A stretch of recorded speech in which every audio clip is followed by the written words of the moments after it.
Feliz Día del Niño. Hoy estamos de celebración porque el futuro de nuestra iglesia local celebra su día en particular. Y básicamente en nuestras iglesias hoy en día hay un índice muy grande de mamás solteras, de mujeres aguerridas que se encargan de fomentarle a sus muchachos valores y principios, pues en la medida de lo que pueden, básicamente, porque la ausencia de padre hace que ciertas instrucciones no se den en su momento, ¿no? En Proverbios 22:6 dice: instruye al niño en su camino y cuando fuere viejo no se apartará de él. Siempre existe la posibilidad de que la instrucción que nosotros le damos a nuestros hijos, sean mamás solteras o papás hombres solteros, carezca de lo que uno de los dos tenía que haber hecho. Siempre hay una carencia de lado y lado. Sin embargo, hoy quiero hablarles de 4 niños en particular, 4 niños que hace muchísimos años marcaron la diferencia por la instrucción que le dio su papá. Así que feliz Día del Niño a los papás que hoy en día se encargan de la educación constante de sus hijos. Feliz día para esos hijos y feliz día básicamente para los papás. Yo siempre felicito en el Día del Niño, felicito a los papás por el buen trabajo que hacen con sus hijos. Amén. Aun cuando celebramos es el día de ellos en particular, pero detrás de un niño siempre hay un papá negado y aguerrido para darle la mejor enseñanza a sus hijos, ¿sí? Es importante que como padres en estos tiempos nos enfoquemos en fomentar valores rocosos. ¿A qué me refiero con valores rocosos? Valores que estén segmentados, que estén afianzados sobre la enseñanza de Cristo, sobre sus valores y sus principios. Por eso hoy día nosotros nos movemos en una temporada que ya tiene más de 40 días, que se llama Proverbios. Entonces vamos a fomentarle a nuestros hijos valores rocosos. Y tú, niño que me estás escuchando, hay un valor que se llama la roca que es Cristo Jesús. Amén. Entonces, antes y después de Cristo han existido muchísimas historias sobre personajes bíblicos resaltantes, por supuesto, los héroes de la fe, muchísimos de ellos, ¿verdad? Pero antes de Cristo y después de Cristo siempre ha sido una honra trabajar para Dios. Siempre una persona que haya tenido alguna ocupación en los caminos del Señor, eso es una honra, eso es un privilegio trabajar para Dios. Hoy en día, aquellos niños que están bajo la cobertura del mundo, vamos a llamarlo así, o papás que no tienen valores y principios rocosos, ¿verdad? No ven esto como un escalón para que sus hijos crezcan, sobre todo espiritualmente, y que de adultos no cometan los errores pues que nosotros cometimos, ¿sí? Quiero hablarles principalmente de una señora, una muchacha que en sus tiempos pues no podía conceber hijos. Esta muchacha se llama Ana. Ana particularmente siempre tuvo dificultades para tener hijos y pues tenía evidentemente problemas pues con las concubinas de su esposo. Recordemos que en la época del Señor Jesús o antes del Señor Jesús, pues los hombres tenían varias esposas. Voy a ir al grano. En 1 Samuel 2:1 nos habla de Ana. Dice: y Ana oró y dijo: mi corazón se regocija en Jehová, mi poder se exalta en Jehová, mi boca se ensanchó sobre mis enemigos, por cuanto me alegré en tu salvación. Imagínate, ¿quién no se va a alegrar con Jehová cuando Él te cumple una promesa? Cuando Él te cumple lo que tú le estás pidiendo a Él. ¿Qué pasa? Particularmente Ana sufría de constante bullying. Ana sufría de muchísimo bullying, por así llamarlo, en estos tiempos, porque ella no podía darle un hijo, como ya les dije, a su esposo. Y en 1 Samuel 6 nos dice así: y su rival la irritaba, dice la palabra, enojándola y entristeciéndola, porque Jehová no le había concedido tener hijos. Entonces, esas madres que por mucho tiempo pues no podían concebir hijos y hoy día, gracias a Dios, pues tienen su hijo, pues son una de estas Anas, ¿verdad? Que le dan la gloria a Dios y la honra por lo que ha hecho en sus vidas. Amén. Esta rival le irritaba tanto que ella en algún momento quería hasta desistir, ¿verdad? Pero sin embargo nunca perdió la fe y su esposo ofrecía constantes sacrificios a Dios por Ana para que Ana pudiera concebir un hijo. Fíjate que de poco a poco, después de que ella tiene su hijo, ella lo consagró a Dios. Y podemos ver el resultado de la vida de Samuel grandemente un poco más adelante. En 1 Samuel 2:11, dice, y Elcaná se volvió a su casa en Ramá, y el niño ministraba a Jehová delante del sacerdote Elí. Este niño realmente, pues, al ser entregado para el servicio a Dios, el sacerdote Elí, pues, lo tenía allí con él. Pero fíjate que dice, Elcaná significa, como sabiduría, una persona mayor, una persona ya anciana, ¿verdad? Aparentemente Elcaná lo llevaba a un lugar y se devolvía, ¿verdad? Y dice que el niño ministraba a Jehová delante del sacerdote Elí. Pues el sucesor del sacerdote Elí fue Samuel. Y más adelante dice en 1 Samuel 2:26, y el joven Samuel iba creciendo y era acepto delante de Dios y delante de los hombres. Entonces, ¿qué ocurrió? Esta mamá entregó su hijo al servicio de Dios, y su hijo, conforme iba creciendo con la dirección de Dios en esa época, ¿verdad?, logró madurar de la mano, evidentemente, pues, de un sacerdote, y cumplió su propósito en esta vida. Tenemos hijos maravillosos, hijos que tienen talentos que tal vez nosotros no tengamos, pero que esos talentos van a funcionar para la obra del Señor, van a funcionar para ayudar a reconstruir matrimonios, van a funcionar para predicarle a personas que están perdidas, van a funcionar para que sus estudios sean mejor. Así que si tu hijo actualmente, tú hiciste esa promesa a Dios, instruye a tu hijo en las cosas de Dios primeramente, para que cuando sea anciano, sea viejo, no sea parte del camino que tú quieres para él, o el camino que el Señor te puso a ti en tu corazón. Fíjense cómo las cadenas de bendición son asombrosas. Pues resulta que Samuel es determinante en la vida de un niño que se llama David, un niño que se convierte de adulto en el rey David. Y este niño Samuel fue la clave del instrumento que Dios usó para ungir, nada más y nada menos, como le dije, al rey David. Ustedes se imaginan la felicidad de Isaí, del padre de David, viendo que su hijo David es ungido por Samuel, de parte de Dios, para servirle como rey de su pueblo en el futuro. Esto es bellísimo, porque vemos cómo empieza a crearse una cadena de niños, particularmente bien instruidos de parte de Dios. David solamente era un adolescente en el momento que fue ungido. Así que hay muchos adolescentes y muchos niños entre 9 y 12 años ahorita que nosotros vemos como un poco alborotados, que están rebeldes. Y si tu niño me estás viendo y estás rebelde, pues vamos a meternos en el camino de Dios, que es el único que puede realmente direccionar nuestra vida hacia el propósito que Dios quiere con nosotros. ¿Qué hacía David en ese tiempo? David lo que estaba en el campo cuidando las ovejas de su padre. No era un trabajo fácil tampoco, pero en esos tiempos era de más poder o de más determinación un hijo que estuviese como en la guerra o en el ejército y luchara por su pueblo, todo esto, ¿no? Pero que David particularmente cuidaba ovejas, es cierto, pero tenía un corazón, había desarrollado un corazón muy similar al de Dios, temeroso. David era temeroso de Dios y siempre ponía a Dios delante de cualquier cosa que él quería hacer. Entonces, miren lo que dice Samuel en este entonces, y vámonos a 1 Samuel 16:11. 1 Samuel 16:11. Allí dice, entonces dijo Samuel, el niño anterior, dijo Samuel a Isaí, ¿son estos tus 2 hijos? Y él respondió, queda aún el menor, que apacienta las ovejas.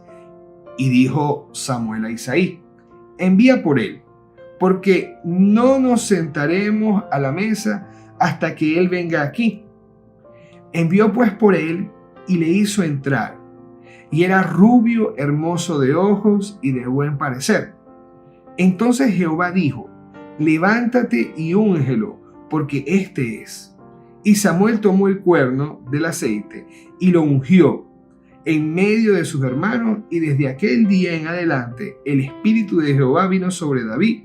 Se levantó luego Samuel y se volvió a Ramá. Impresionante como un niño, ¿verdad?, puede cambiar la vida siendo direccionado por Dios a otro niño o a otro adolescente. Y es lo que nosotros de parte de Dios hacemos en la iglesia por medio de los discipulados de los niños y los adultos también.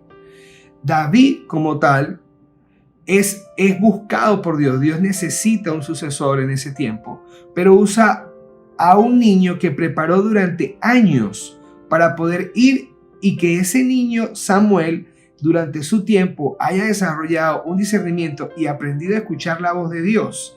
Pues hay algo muy particular en Samuel. Yo sé que estoy hablando de David, pero hay algo muy particular en Samuel, y es que en el momento que Samuel empieza su ministerio como tal, empieza a escuchar la voz de Dios, ¿verdad? Ocurren cosas particulares.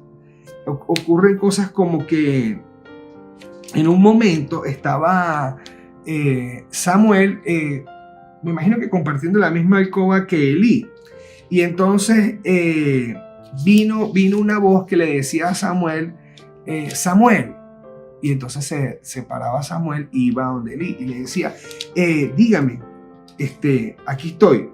Y entonces Samuel quedaba desconcertado porque Elí le decía, yo no te he llamado. Y eso lo podemos ver, si quieren vamos un momento a 1 Samuel 3. Vamos a ir a 1 Samuel 3:3. Miren lo que dice 1 Samuel 3:3. Dice, Samuel estaba durmiendo en el templo de Jehová, donde estaba el arca de Dios. Y antes que la lámpara de Dios fuese apagada, antes de que Elí se fuera, Jehová llamó a Samuel y él respondió, heme aquí.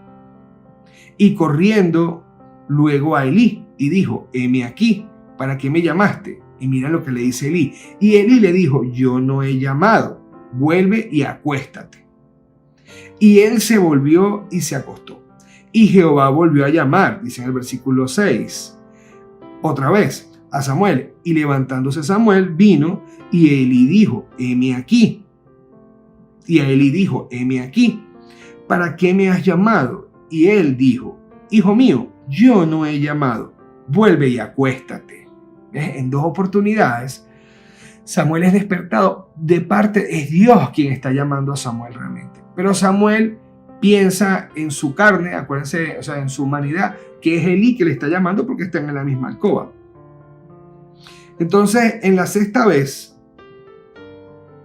en el versículo 7 dice, y Samuel no había conocido aún a Jehová, ni la palabra de Jehová le había sido revelada. Amén. En el 8 dice, Jehová, pues, llamó la tercera vez a Samuel, y se levantó y vino a Elí, y dijo, heme aquí, le dice nuevamente Samuel a Elí, ¿para qué me has llamado? Entonces, entendiendo Elí que Jehová llamaba al joven, ¿ves?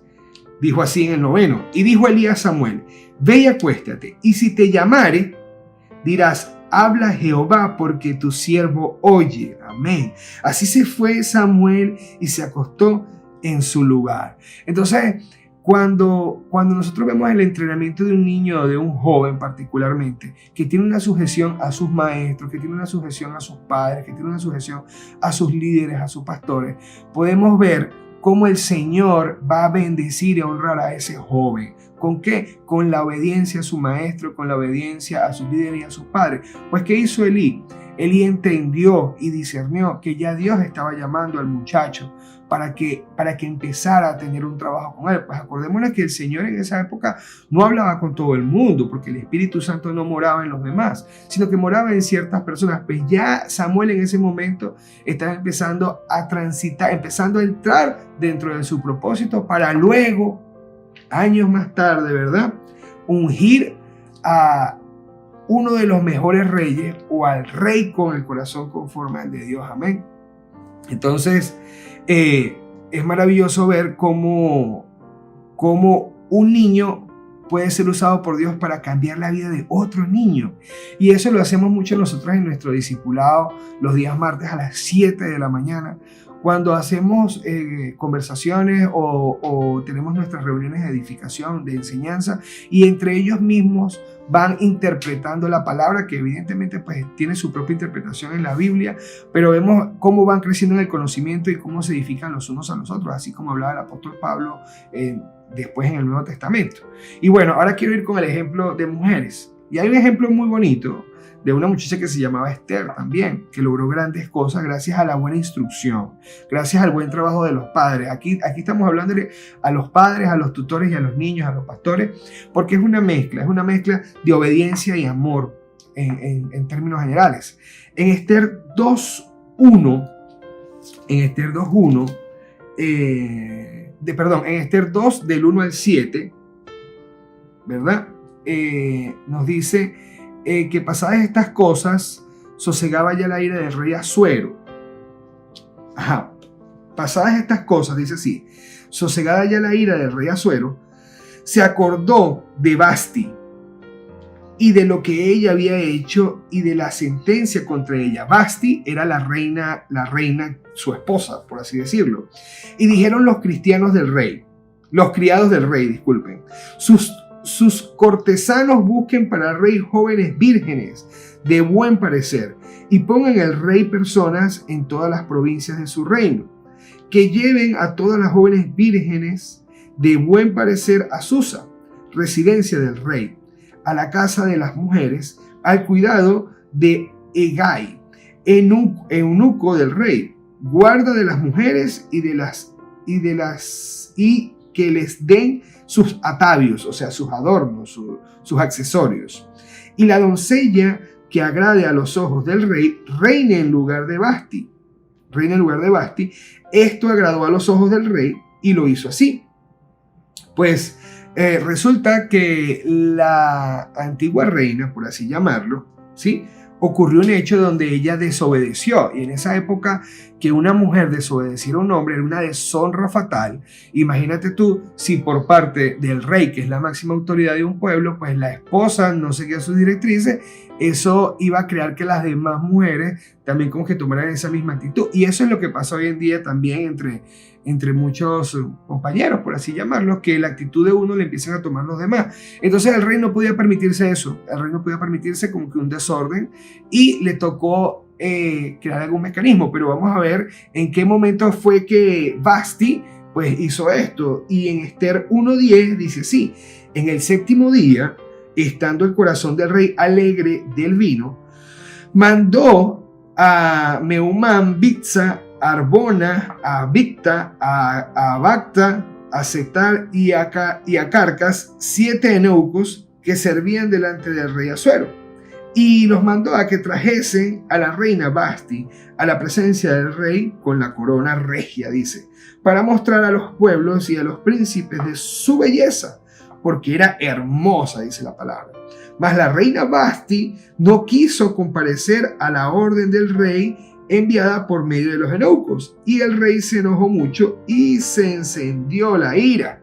Entonces, en esos tiempos el rey siempre tenía unos consejeros, tenía los eunucos, tenía muchas personas que trabajaban alrededor de él, pues para él poder cumplir sus funciones a cabalidad. ¿Qué le aconsejaron ellos? Vamos en el mismo capítulo 1, versículo 18, dice así, el consejo que se dio al final, dice: y entonces dirán estos las señoras de Persia y de Media, que oigan el hecho de la reina a todos los príncipes del rey, y habrá mucho menosprecio y enojo. Si parece bien al rey, salga un decreto real de vuestra majestad y se escriba entre las leyes de Persia y de Media, para que no sea quebrantado, que Vasti no venga delante del rey Asuero y el rey haga reina a otra que sea mejor que ella. Entonces ese fue el consejo, y fíjense que previo a eso dice pues que eso iba a ser como una deshonra, y ese fue el consejo que le dieron al rey Asuero, que hiciera un decreto donde en ese decreto pues se hablara de buscar nuevas doncellas o unas doncellas, ¿verdad?, para el harén del rey, y que ellas escogieran pues a la mujer que tuviese esas características. ¿Qué ocurrió? Pues la mujer de esa característica era la sobrina de Mardoqueo. Amén. Dice en el versículo 2, en Esther 2:7 dice, y había criado a Hadasa, Hadasa significa Esther, es decir, Esther, hija de su tío, porque era huérfana, dice la palabra, y la joven era hermosa figura y de buen parecer. Cuando su padre y su madre murieron, Mardoqueo la adoptó como hija suya. Entonces, un hijo no es solamente cuando nosotros lo tenemos, gracias a Dios, pues que lo tenemos de manera natural, pues muchos podemos tener hijos adoptivos y tenemos una instrucción, aun cuando seamos personas adoptadas, las personas que son adoptadas, pues la persona que te empieza a discipular en esta tierra, que te ama como un hijo, te da instrucciones valiosas para que podamos tener una excelente vida y podamos pasar prácticamente del cautiverio, como estaba Esther de alguna manera en esa época, al reinado y estar en lugares de eminencia, porque ese era el propósito de Dios para nuestras vidas. Cuando vamos un poquito más adelante en el versículo 10, dice así, en el versículo 10, ya Esther, después de haber sido reclutada y todo esto, dice así, de Esther no declaró cuál era su pueblo, ni su parentela, dice la palabra, porque Mardoqueo le había mandado que no lo declarase. Entonces, vemos una mezcla de amor, sumisión y obediencia hermosa para poder llegar a donde el Señor quiere que nosotros estemos, a donde el Señor quiere que nosotros lleguemos. Entonces, fíjate que en el caso de Esther, Esther pasó de una mujer, de una joven, por así llamarlo, que perdió a sus padres, pero que bueno, gracias a Dios consiguió un buen tío que se encargó de ella y le dio instrucciones precisas, ¿verdad? Para que pudiese llegar a cumplir el propósito, porque imagino que Mardoqueo como su tío la vería, oye, ya está allá adentro, puede llegar a ser la esposa del rey, eso sería excelente. Y bueno, durante el libro de Esther podemos ver las proezas que prácticamente esta mujer hizo entre acción y oración, para poder interceder por su pueblo, gracias también a la instrucción de un buen hombre, de un buen padre, como lo fue Mardoqueo, porque si haya sido su tío, pues cumplió la función de padre en el momento de instruirle y decirle en ese momento en particular que no develara de qué pueblo venía. Entonces, los niños hoy en día, y nos pasa mucho a nosotros en nuestro discipulado, son sumamente obedientes, pero nosotros los padres somos complacientes y nosotros debemos apoyar mucho la disciplina y la obediencia de nuestros hijos para que veamos cosas similares como la que pasó con Samuel, siendo un niño, Ana y Samuel, ¿verdad? Su mamá y el hijo, con lo que pasó con Samuel y el rey David, cuando un niño es criado con propósito para llevar bendición a un pueblo por medio de un ungimiento más adelante también, ¿verdad? Como vemos que Isaí, un padre, se siente orgulloso de que Samuel, un profeta como este, haya ungido a su hijo, ¿verdad? Como el próximo rey. Eso es fantástico. Bueno, y tenemos el ejemplo de ejemplos que es Jesús de Nazaret. Un niño fantástico, ¿verdad? Hijo de Dios, que vino a esta tierra a cumplir propósito. Amén. En Lucas 2:40 podemos ver que dice la palabra, dice, y el niño crecía y se fortalecía y se llenaba de sabiduría y la gracia de Dios era sobre él.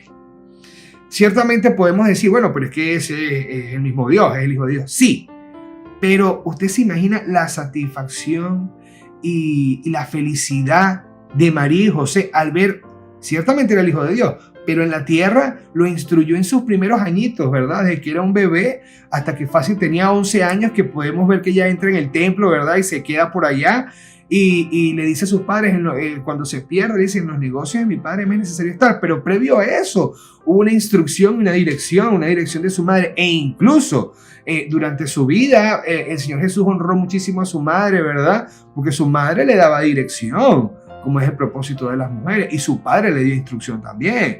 También podemos ver en Lucas 2:52, Lucas 2, versículo 52, que dice que Jesús crecía en sabiduría y en estatura, dice la palabra, y en gracia para con Dios y para con los hombres. El niño crecía y se fortalecía y se llenaba de sabiduría. Todos los niños van creciendo, pero van creciendo, y a ti, niño que me estás viendo, y a ti, papá, ellos van creciendo. pero nosotros somos los encargados de darle la sabiduría a esos niños para que cumplan con su propósito, para que podamos decir, wow, lo logramos. Independientemente que los padres estén separados, cada uno tiene algo que darle a su hijo y cada uno tiene una responsabilidad con sus hijos. Yo quiero decirle a mis compañeros, a los niños en general, feliz Día del Niño. Espero que el Señor cumpla un propósito hermoso en sus vidas, el plan que Él tiene para ustedes, y de la mano de Dios seguimos trabajando para seguirle dando instrucción de parte de Dios a todos los niños que quieran ser parte del gran equipo de la Fortaleza del Dios Viviente. Pronto van a ver en nuestra página de YouTube sus mensajes, sus predicaciones. Y bueno, quiero felicitarles en este día, dejarles esta hermosa palabra de Esther, la vida de Esther, una joven hermosa que su tío le dio dirección y llegó a un lugar de eminencia. Hablamos de Samuel, un hombre de Dios, ¿verdad? Una promesa de Dios porque su mamá no podía tener hijos. Un hombre que aprendió a escuchar la voz de Dios y gracias a la dirección de un buen tutor también, como lo fue Isaí, pudo llegar a cumplir los propósitos de Dios, no solamente con él, sino con el mismo pueblo del Señor. El rey David, imagínate tú que con todo y ese corazón que a veces nos hace cometer errores repetitivos, pues logró gobernar durante muchísimos años, ¿verdad? Su pueblo y su tierra, dejó una descendencia como Salomón, dejó un legado, imagínate tú, ¿verdad? Impresionante. Y el mismo Señor Jesús, que es el ejemplo del mejor niño, del corazón bueno que tienen todos nuestros muchachos. Les pido, papá, que bendigan a sus hijos grandemente, que no le den cosas materiales, que le den cosas del cielo que son las eternas. Dios les bendiga.